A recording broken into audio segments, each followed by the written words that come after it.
Sir, Mathew Kuzhalnadan സംസ്ഥാന സർക്കാരിനെ യഥാർത്ഥത്തിൽ പ്രതിസന്ധിയിലാക്കുകയാണോ, അതോ മാത്യു കുഴനാടൻ പ്രതിസന്ധിയിലായിരിക്കുകയാണോ, അതോ കോൺഗ്രസ് നേതൃത്വം പ്രതിസന്ധിയിലായിരിക്കുകയാണോ?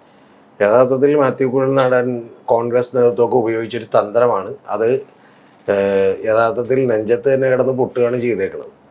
അതിൻ്റെ പ്രധാനപ്പെട്ട കാരണം ഇതൊരു വെറും ആരോപണമാണെന്നുള്ളത് മാത്യു കുഴനാടൻ തന്നെ അറിയാം.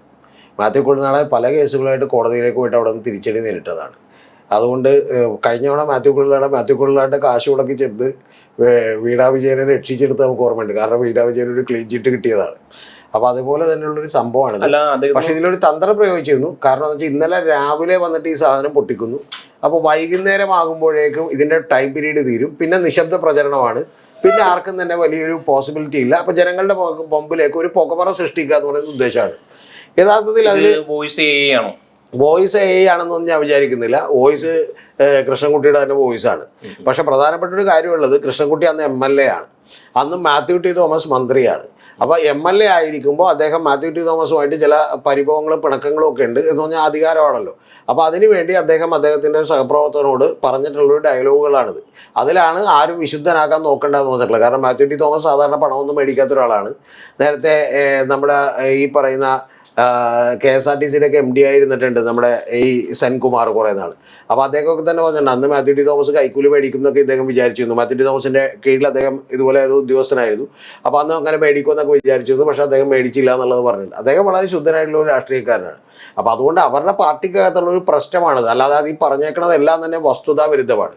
ഒന്ന്, അവിടെ ഈ പറയുന്ന പോലെ മാതാ മേരി എന്ന് പറയുന്ന ഒരു കമ്പനി അവിടെ അങ്ങനെ ഒരു പ്രൊജക്ട് ഏറ്റെടുത്തിട്ടേ ഇല്ല, കരാർ ഏറ്റെടുത്തിട്ടേ ഇല്ല. അല്ല, പറഞ്ഞിരുന്നോടെ കരാർ ഏറ്റെടുത്തിട്ടേ ഇല്ല. രണ്ടാമത്തെ കാര്യം എന്ന് പറയുന്നത് അത്തരത്തിൽ അവിടെ തുറക്കാതിരുന്നിട്ടില്ല എന്ന് പറഞ്ഞാൽ ഡാമിന്റെ ഷട്ടറുകൾ നിയമസഭാ രേഖയുണ്ട്. അല്ലെങ്കിൽ തന്നെ അവിടെ ഉദ്യോഗസ്ഥന്മാരോട് അന്വേഷിച്ചറിയാൻ പറ്റും. ചോദിക്കുന്ന നിയമസഭാ രേഖയ്ക്ക് കൃഷ്ണൻകുട്ടി പറയുന്ന അതിനുശേഷം കൃഷ്ണൻകുട്ടി മന്ത്രിയായപ്പോൾ കൃഷ്ണൻകുട്ടിക്ക് തന്നെ അത് മറുപടി പറയേണ്ടി വന്നു. അതായത് കൃഷ്ണൻകുട്ടി അങ്ങനെയാണെങ്കിൽ ഒന്നില്ലെങ്കിൽ കൃഷ്ണൻകുട്ടി അന്ന് നുണ പറഞ്ഞു എന്നും സമ്മതിക്കേണ്ടി വരും, അല്ലെങ്കിൽ മന്ത്രിയായിരുന്നപ്പോൾ നുണ പറഞ്ഞു എന്നും സമ്മതിക്കേണ്ടി വരും. അപ്പൊ മന്ത്രിയായിരുന്നപ്പോൾ നുണ പറയൽ അത്ര എളുപ്പമുള്ള കാര്യമല്ല. അപ്പൊ അതുകൊണ്ട് അത് ഉദ്യോഗസ്ഥന്മാർ കൊടുക്കുന്ന മറുപടിയാണ്, അതാണ് കൃത്യമായിട്ടുള്ളത്. അപ്പൊ ഈ രണ്ട് കാര്യവും സംഭവിച്ചിട്ടില്ല എന്ന് പറയുമ്പോൾ തന്നെ അതിന്റെ ആ പരിപാടി തീർന്നില്ലേ. ഇനി മൂന്നാമതൊരു കാര്യം കൂടി ഉണ്ട്. അദ്ദേഹത്തിനൊപ്പമുള്ള ഒരു സഹപ്രവർത്തകൻ പ്രഭാത് തന്നെയാണ് ഈ കാര്യങ്ങളൊക്കെ വിശദീകരിക്കുന്നത്. അല്ല, മാത്യു കുഴനാടിന്റെ ഒപ്പമുള്ള ആരെന്ത് വിശദീകരിച്ചാലും ശരി, ഞാൻ പറയുന്നത് ഇവരല്ലെങ്കിൽ തന്നെ പറഞ്ഞുകൊണ്ടിരിക്കുന്നതൊക്കെ നുണയാണ് എന്ന് പറയുന്ന വലിയ ആരോപണം CPM ഉയർത്തുകയും അതിന് വലിയ പ്രചാരം കിട്ടുകയും ഇവരെന്ത് പറയുമ്പോൾ ഇത് നുണയാണോ നല്ലതാണോ എന്നൊക്കെ ആളുകൾ ചിന്തിക്കുകയും ചെയ്യുന്നൊരവസ്ഥയുണ്ട്. അതുപോലെ മറ്റേ വയനാട് ഫണ്ട് തട്ടിച്ചതിന് ശേഷം ഇവരുടെ ക്രെഡിബിലിറ്റി ഭയങ്കരമായിട്ട് തകർന്നിട്ടുണ്ട്. അതുപോലെ തന്നെ ഈ പറയുന്ന പോലെ ഗ്യാരണ്ടികളൊന്നും ഇവർ നടപ്പിലാക്കാൻ പോകുന്നുള്ള പരസ്യവും കൊടുക്കുന്നുണ്ട്. അപ്പോൾ ഈ വയനാട് ഫണ്ട് തട്ടിപ്പിൽ നിന്നും അതുപോലെ മറ്റേ ഈ പറയുന്ന പോലെ ഗ്യാരണ്ടിയിൽ നിന്നുമൊക്കെയുള്ള ഇത്തരം ചില ക്രെഡിബിലിറ്റി ഇഷ്യൂസൊക്കെ പരിഹരിക്കാൻ വേണ്ടിയിട്ട് മാത്യു കുഴനാടൻ കുറച്ചുകൂടി വിശ്വാസമുള്ള ഇവിടുന്ന് മാധ്യമങ്ങൾ വഴി ഉയർത്തിക്കൊണ്ടുവന്നിട്ടുള്ള ഒരു നേതാവാണ്. ആ നേതാവിനെ കൊണ്ട് ഇതൊന്ന് പറയിപ്പിച്ച് തൽക്കാലത്തേക്ക് ഒരു പുകമറ സൃഷ്ടിച്ച് നാളെ എന്തായാലും വോട്ടെടുപ്പാണ്, ആ വോട്ടും കൂടി കിട്ടിക്കഴിഞ്ഞാൽ പിന്നെ രക്ഷപ്പെട്ടു എന്ന് വിചാരിച്ചാണ് എന്ത് ചെയ്തിട്ടുള്ളത് ഇരിക്കുന്നത്. അല്ലാതെ ഇതിൽ നിന്ന് ഒരു സത്യവും തെളിയാനില്ല, ഒന്നും തെളിയാനില്ലെന്ന് കൃത്യമായിട്ട് അറിയാം. പക്ഷെ അതെല്ലാം തന്നെ ശരിക്കും പറഞ്ഞാൽ CPM ഇതിനൊക്കെ പ്രിപ്പയർഡ് ആണെന്നുള്ളത് ഇവർ മനസ്സിലാക്കുന്നില്ല. കാരണം CPM M സുരാജിനെ റെഡിയാക്കി നിർത്തുകയും വലിയൊരു സന്നാഹം തന്നെ എടുക്കുകയും ഇതിൻ്റെ മുഴുവൻ രേഖകൾ അപ്പം തന്നെ വരികയും ഏതാണ്ട് ഇതുപോലെ 15ഓളം കേസുകൾ കോടതിയിൽ ഉണ്ടാവുകയും അമിക്കസ് ക്യൂറിനെ വെക്കുകയും ഇതൊരു മാൻമെയ്ഡ് ആണോ പ്രളയം എന്നുള്ള ചർച്ച നടക്കുകയും അങ്ങനെ ഒരു വാർത്തകൾ തന്നെ അസംബന്ധമാണ് എന്ന് കോടതി കണ്ടെത്തുകയും ചെയ്യുന്നതാണ്. അതിൻ്റെ പുറത്ത് ഇനിയിപ്പോൾ കൃഷ്ണൻകുട്ടിയല്ല, ഇനി പിണറായി വിജയൻ്റെ ശബ്ദരേഖ ഉണ്ടെന്ന് പറഞ്ഞ് കാണിച്ചിട്ടും യാതൊരു കാര്യമില്ല. അത് വസ്തുതകൾക്ക് നിരക്കുന്ന ഒരു കാര്യമില്ല. അത്തരത്തിൽ ക്രോസ് ചെക്ക് ചെയ്യാതെ മനഃപൂർവ്വമായി, പക്ഷേ ക്രോസ് ചെക്ക് ചെയ്യാന്ന് പറഞ്ഞാൽ ഇവരെ കുഴനാടൻ മനഃപൂർവ്വമായിട്ട് ഇത് കോൺഗ്രസ് പാർട്ടി പറഞ്ഞുകൊണ്ട് അവരുടെ സ്ട്രാറ്റജിസ്റ്റുകൾ പറഞ്ഞുകൊണ്ട് ചെയ്തേക്കുന്ന ഒരു തന്ത്രമാണ്. കൃഷ്ണൻകുട്ടിയുടെ ഭാഗത്തുനിന്ന് പാകപ്പിഴ വന്നിട്ടുണ്ടോ? അല്ലെങ്കിൽ ഇങ്ങനെ ഒരു വോയിസ് പുറത്ത് വരില്ലല്ലോ, അവരുടെ ഭാഗത്തുനിന്ന് ഒരു പാകപ്പിഴ വന്നിട്ടില്ല. അവരുടെ ഭാഗത്ത് നിന്ന് പാകപ്പിഴ വന്നിട്ടുണ്ടാകാം, അതിനൊന്നും സംശയമില്ല. ഇപ്പൊ സത്യം പറഞ്ഞിട്ടുണ്ടെങ്കിൽ കോൺഗ്രസിന്റെ അകത്ത് നിന്ന് ഇതുപോലെയുള്ള വേണമെങ്കിൽ 250 വോയിസ് ക്ലിപ്പുകൾ നമുക്ക് എന്ത് ചെയ്യാൻ പറ്റും. ഇപ്പം നിലവിലുള്ള ഓരോ സ്ഥാനാർത്ഥിയെക്കുറിച്ചും അവിടെയുള്ള ഏതെങ്കിലും പ്രാദേശിക നേതാക്കന്മാരോ വലിയ നേതാക്കന്മാരോ ഒക്കെ സംസാരിക്കുന്ന വോയിസ് ക്ലിപ്പുകൾ പുറത്തുവിട്ടുണ്ടെങ്കിൽ ഒരു 250 വരും. പക്ഷെ അതൊന്നും കൊണ്ട് ഇവർ പുകമറ സൃഷ്ടിക്കാനാണ് ശ്രമിച്ചത്. അതിൻ്റെ പ്രധാനപ്പെട്ട കാര്യം എന്ന് വെച്ചാൽ ഇന്നലെ കലാശക്കൊട്ട് വരെ ഇത് പിടിച്ചു നിർത്തുക എന്നുള്ളതാണ്. അതിന് ചെറിയ ഗുണമുണ്ടായിട്ടുണ്ട്. കാരണം വയനാട് ഫണ്ട് തട്ടിപ്പും അതിൽ ഈ പറഞ്ഞ പോലെ ബാങ്ക് അക്കൗണ്ടിൻ്റെ പുതിയ ഡീറ്റെയിൽസും ഒക്കെ പുറത്തു വന്നിട്ടുണ്ട്. ഇപ്പോൾ ഉദാഹരണത്തിന് ധനലക്ഷ്മി ബാങ്കിലും ഒരു ഡീറ്റെയിൽസ് മാത്രമേ അവർ പുറത്തു വിട്ടുള്ളൂ. യഥാർത്ഥത്തിൽ 2 അക്കൗണ്ടുകൾ കൊടുത്തിട്ടുണ്ട്. അതിലൊന്ന് ഫെഡറൽ ബാങ്കിൻ്റെ അക്കൗണ്ടാണ്. ആ അക്കൗണ്ട് അതുമായി ബന്ധപ്പെട്ടുള്ള വലിയ വാർത്തകൾ വരുമെന്ന് ഇവർക്ക് അറിയാമായിരുന്നു. ആ വാർത്തകൾ വരുമ്പോൾ അതിനെ ഒന്ന് പിടിച്ചു നിർത്താൻ വേണ്ടി മാത്രം ഇവർ ഇറക്കിയിട്ടുള്ള തന്ത്രമാണിത്. യഥാർത്ഥത്തിൽ ഇന്നിപ്പോൾ ആ വാർത്തകൾ വലിയ വിഷയമായി മാധ്യമങ്ങൾ റിപ്പോർട്ട് ചെയ്ത് തുടങ്ങിയിട്ടുണ്ട്. അതായത് ഞാനത് വരുമെന്ന് നേരത്തെ പ്രതീക്ഷിച്ചാണ്. നമ്മൾ തമ്മിലുള്ള ചർച്ചയിൽ തന്നെ ഞാൻ നേരത്തെ പറഞ്ഞിട്ടുണ്ട്. ഒന്ന്, ഫെഡറൽ ബാങ്കിൻ്റെ അക്കൗണ്ട്, ആ അക്കൗണ്ടിലേക്ക് കോടികൾ വന്നിട്ടുണ്ട് എന്നാണ് പറയപ്പെടുന്നത്. രണ്ടാമത്തത്, ആ അക്കൗണ്ടിൽ നിന്നൊരു പ്രവാസി വ്യവസായിക്ക് നിരവധി തവണ പണം കൈമാറ്റം ചെയ്തിട്ടുണ്ട്. അത് 2024 കൈമാറ്റം ചെയ്തിട്ടുണ്ട് എന്ന് പറയുന്നു. കാരണം 2026 സ്ഥലം മേടിക്കാനുള്ള വ്യാജേനയാണ് കണക്ക് പറയുന്നത്. പക്ഷെ അത്തരം കാര്യങ്ങളിലൊക്കെ തന്നെ വലിയ ദുരൂഹതകളുണ്ട് എന്നുള്ളതാണ് വാസ്തവം. അപ്പോൾ അതൊക്കെ ഒന്ന് കവറപ്പ് ചെയ്യാൻ വേണ്ടിയിട്ട് എന്ത് ചെയ്തിരിക്കുന്നു, വലിയൊരു ബോംബ് എന്നുള്ള പോലെ, അതായത് കേരളത്തെ നശിപ്പിക്കാൻ പണക്കൊതി കൊണ്ടിട്ട് പ്രളയം മാൻമെയ്ഡായി സൃഷ്ടിച്ചതാണ് എന്ന് പറഞ്ഞിരിക്കുന്നു. അതിന് യാതൊരു അടിസ്ഥാനവുമില്ല. അത് പലതവണ കേസുകൾ വന്നതാണ്, കേസിൽ കോടതി തള്ളിക്കളഞ്ഞതാണ്. കേന്ദ്ര ജല കമ്മീഷൻ അടക്കമുള്ളവരുടെ റിപ്പോർട്ടുകളുണ്ട്. ആ റിപ്പോർട്ടുകളെല്ലാം തന്നെ ഇത് അവാസ്തവമാണ് എന്ന് തെളിഞ്ഞിട്ടുള്ള ഒരു കാര്യമാണ്. അപ്പോൾ ഇത് ശരിക്കും ബാധിക്കുക കോൺഗ്രസ് നേതൃത്വത്തെ ആയിരിക്കും. അപ്പോൾ വീണ്ടും ഇതൊരു ഉണ്ടയില്ലാത്ത വെടിയാണ് ഇതെന്നുള്ള. ഉണ്ടയില്ലാത്ത വെടിയാന്ന് പറഞ്ഞാൽ ഇപ്പോൾ ഒരു 5 ലക്ഷം പേര് ആ വാർത്ത കാണണമെന്ന് വിചാരിക്കും. ഈ 5 ലക്ഷം പേരിൽ എത്ര പേര് പോയിട്ട് ഇതിന്റെ തിരിച്ചുള്ള മറുപടി എന്താണ്, വസ്തുത എന്താണെന്ന് പരിശോധിക്കില്ല. അപ്പൊ ചെറുതായിട്ടൊന്ന് എഫക്ട് ചെയ്യും. ആ ചെറുതായിട്ട് എഫക്ട് ചെയ്യുമ്പോൾ പക്ഷെ വലിയൊരു പ്രശ്നമുണ്ട്. ഇത് എഫക്ട് ചെയ്യുന്നതിനേക്കാളൊക്കെ വലിയ എഫക്ട് അപ്പുറത്ത് നടന്നുകൊണ്ടിരിക്കുകയാണ്. അതെന്താണെന്ന് വെച്ചിട്ടുണ്ടെങ്കിൽ ഒരു 4 പാട്ടുകൾ CPM ഇറക്കിയിട്ടുണ്ട്. ആ പാട്ടുകൾ ഭയങ്കര വൈറലായിക്കൊണ്ടിരിക്കുകയാണ്. എന്ന് പറഞ്ഞിട്ടുണ്ടെങ്കിൽ നമ്മുടെ ടൊവിനോക്ക് അഭിനയിച്ച ഒരു സിനിമയിലെ പാട്ടിറക്കിയിട്ടുണ്ട്. ആ പാട്ട് കേട്ടിട്ടുണ്ടെങ്കിൽ നമ്മുടെ ചങ്ക് കയറുന്നു.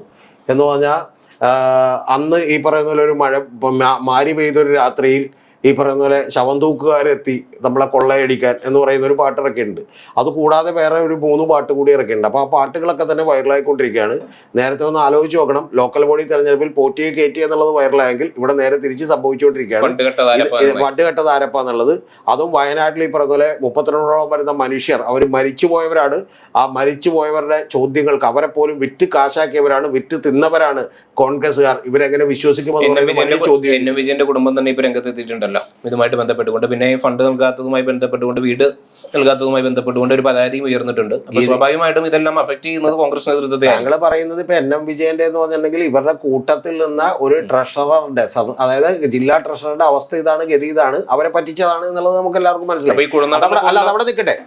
അതവിടെ നിൽക്കുമ്പോ ഈ വയനാട്ടിലെ കേസ് അതിനേക്കാളൊക്കെ 10 ഇരട്ടി ഗൗരവമാണ്. കാരണം എന്താ, ഒരു ദുരന്തമുഖത്ത് നിന്ന് അവരുടെ കണ്ണീരും കയ്യും കാണിച്ച് കാശ് മേടിച്ചിട്ട് അതടിച്ചു മാറ്റുക എന്ന് പറയുന്നത് അങ്ങേയറ്റത്തെ വലിയ കുറ്റാണ്.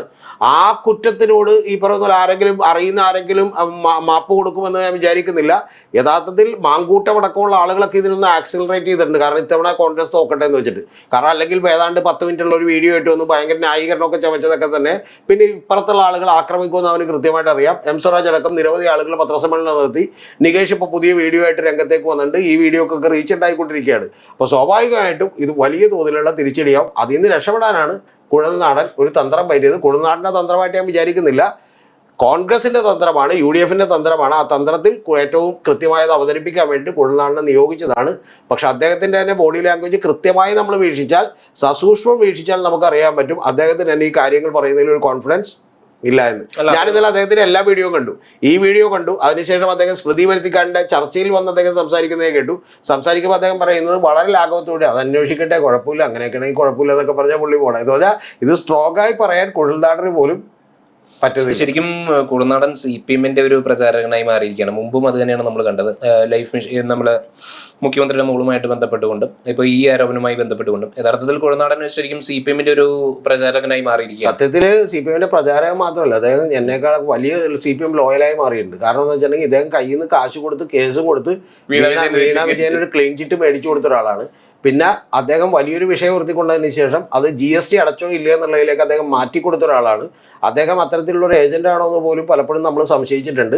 പിന്നെ ഇതൊക്കെ ഇപ്പോൾ അവരുടെ ഗതികേട് കൊണ്ടുകൂടി പറ്റുന്നതാണ്. കാരണം എന്ന് വെച്ചാൽ രാജു പി നായർ ഇപ്പോൾ സ്വന്തം കഴുത്തായിട്ട് വെടിവെച്ച് മരിച്ചായിരുന്നു കഴിഞ്ഞ ദിവസം. അതായത് 92,99,000 രൂപ CPMന്റെ കേന്ദ്ര കമ്മിറ്റി പിരിച്ചു. എവിടെ നിങ്ങൾ പിരിച്ച പണം എവിടെ എന്ന് ചോദിച്ച് അരമണിക്കൂറിനകം 20 മിനിറ്റിനകം കൃത്യമായിട്ടുള്ള രേഖകളും ഡീറ്റെയിൽസും വന്നു. പക്ഷെ കോൺഗ്രസിന് കൊടുക്കാൻ രേഖയില്ല, പിടിച്ച പണവുമില്ല, ഒരു സംഭവമില്ല. അതിൽ നിന്ന് രക്ഷപ്പെടാനും ഈ പറയുന്ന പോലെ നമ്മൾ കളരിയിലൊക്കെ പൂഴിക്കടകൻ എന്ന് പറയും. എന്ന് പറഞ്ഞാൽ ലാസ്റ്റ് നമ്മൾ ജയിക്കൂലെന്ന് മനസ്സിലാവുമ്പോഴത്തേക്കും എന്ന് പറഞ്ഞാൽ മണ്ണ് തട്ടി അപ്പുറത്തവൻ്റെ കണ്ണിലേക്ക് ഇട്ടിട്ട് ഓടുക എന്നുള്ളതല്ല. അതായത് നമുക്ക് കരുത്തുകൊണ്ടോ മിടുക്കൊണ്ടോ ഒന്നും ജയിക്കാൻ പറ്റില്ല. അത്തരത്തിലുള്ളൊരു പൂഴിക്കടകനാണ് ഈ പ്രയോഗിച്ചത്. എത്രത്തോളം തെരഞ്ഞെടുപ്പിൽ പ്രതിഫലിക്കുമെന്ന് നമുക്ക് കാത്തിരുന്ന് കാണാം.